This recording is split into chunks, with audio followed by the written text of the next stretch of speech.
جی عزیز دوستو، آج بات کریں گے گندم کی کاشت پر۔ اور گندم کی جو کاشت ہے یہ دھان کی بات کیسے کریں اور زیرو ٹیلج جو کاشت ہے وہ کیسے کی جاتی ہے۔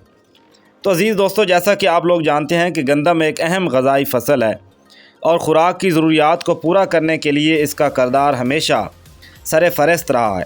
پاکستان میں گندم کی فصل سب سے زیادہ رقبہ پر کاشت ہوتی ہے۔ یہ فصل غذائی ضروریات کو پورا کرنے کے ساتھ ساتھ کاشتکاروں کے معاشی استحکام کا باعث بھی بنتی ہے۔ مزید یہ کہ غذائی تحفظ کی ضمانت کے سبب گندم کی اچھی پیداوار معاشرتی استحکام کا بھی باعث بنتی ہے۔ تو عزیز دوستو، گندم کی بھرپور پیداوار حاصل کرنے کے لیے آپاش علاقوں میں اس کی کاشت کا موزوں ترین وقت 1 تا 20 نومبر ہے۔ محکمہ زراعت کے تحقیقاتی شعبوں کی تحقیق کے مطابق 20 نومبر کے بعد کاشت کی گئی فصل کی پیداوار میں روزانہ کی بنیاد پر بتدریج کمی آنا شروع ہو جاتی ہے، جبکہ ہمارے ہاں گندم کی فصل دسمبر حتیٰ کہ جنوری کے شروع تک کاشت ہوتی رہتی ہے، جس سے پیداوار میں 50% تک کمی واقع ہو جاتی ہے۔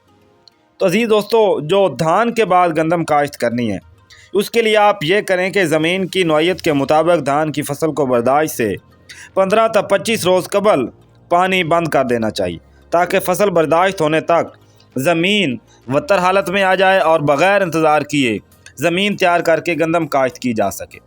دھان کی برداشت کے بعد وتر حالت میں 1 مرتبہ روٹا ویٹر یا 2 دفعہ ڈسک ہیرو چلائیں۔ اس کے بعد ہل چلائیں اور سہاگا دیں اور گندم کی بوائی کر دیں۔ یاد رہے، دھان کی کٹائی کے بعد دھان کے مڈوں اور باقیات کو آگ نہ لگائیں، کیونکہ یہ ماحولیاتی آلودگی میں اضافہ کا باعث ہے۔ انسانی صحت پر اس کے دھوئیں کے مضر اثرات ہوتے ہیں اور فصل کی باقیات زمین میں موجود اہم غذائی عناصر جیسے کہ سفید کیڑے اور خوردبینی جاندار بھی جل کر ضائع ہو جاتے ہیں۔ تو اس کے علاوہ دوسرا جو طریقہ ہے عزیز دوستو وہ ہے زیرو ٹیلج کاشت۔ یہ کیا ہے؟ اگر آپ نے اس کے ذریعے کاشت کرنی ہو تو یہ جو زیرو ٹیلج ڈرل یا پاک سیڈر اگر آپ کو میسر ہے تو دھان یا کسی بھی دوسری فصل کی برداشت کے بعد بغیر زمین تیار کیے اس کے ساتھ گندم کی بوائی آپ کر سکتے ہیں۔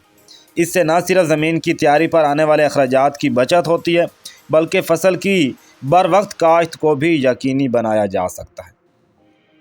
کمبائن ہارویسٹر سے دھان کی برداشت کے بعد کھیتوں میں ڈھیریوں کی شکل میں جو موجود فصل کی باقیات ہوتی ہیں آپ ان کو پھیلا دیں اور بکھیر دیں، اور پھر زیرو ٹیلج جو ہے یا پاک سیڈر ڈرل سے آپ گندم کاشت کریں۔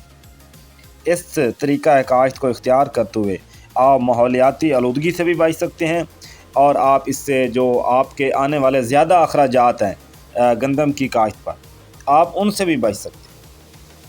تو اس طرح یہ جو ڈرل کاشت ہے اس کے ذریعے آپ کھادوں کا جو استعمال ہے یہ پودوں کی جڑوں کے قریب گرتی ہیں، اس کی افادیت بھی بڑھ جاتی ہے، پودوں کا جو اگاؤ ہے وہ بھی یکساں اور زیادہ ہوتا ہے۔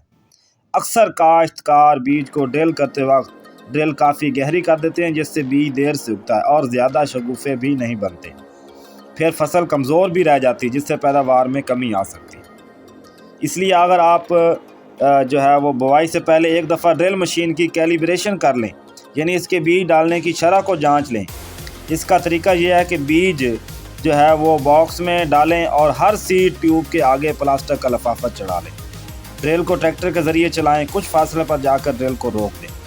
تو اس طرح جو ہے وہ آپ اور پھر اس کا جو بیج کے موازنہ ہے وہ حاصل شدہ بیجوں کو وزن کو آپ اس رقبہ پر تقسیم کریں تاکہ بیج کی شرح فی اکائی رقبہ آپ کو معلوم ہو سکے۔ ویڈیو اچھی لگے تو لائک کریں، چینل سبسکرائب کریں اور اس طرح کی تاکہ آپ کو اس طرح کی معلوماتی ویڈیو جو ہے وہ ملتی رہے۔